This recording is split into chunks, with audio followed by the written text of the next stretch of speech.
شبوا والعود الازرق بالمطايب، وصبوا الكيف الاشقر للحبايب، ورحبوا بالضيوف وبالقرايب. مرحبا عندهم تركيا الكريمة.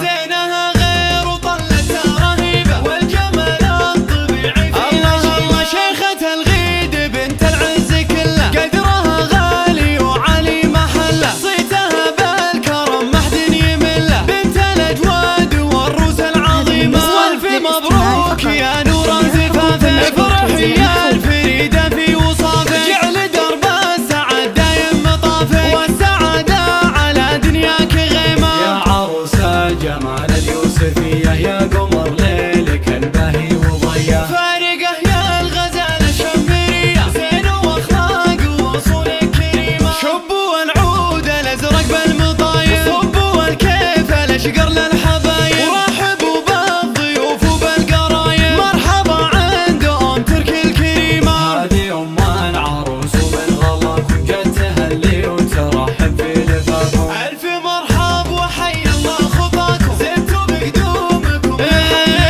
شاركوا ام تركي في سعدها، لاجلها بارك وفرحة ظناها، فرحة الليلة وفت في وعدها، ربي يسعدها والفرح يديمها. ام تركي يا ظلت بهيبك انها بانحة في المهرة عريبة، زينها غير وطلتها رهيبة، والجمال الطبيعي فيها الله. شيخة الغيد بنت العز كله، قدرها غالي وعلي محله، صيتها بالكرم ما حد يمله، بنت الأجواد والروس العظيمة. والف مبروك يا نور زفافه، افرحي يا الفريدة في وصافه، جعل درب السعد دايم مطافه، والسعادة على دنياك غيمة. يا عروس الجمال اليوسفية، يا قمر ليلك الباهي وضياه.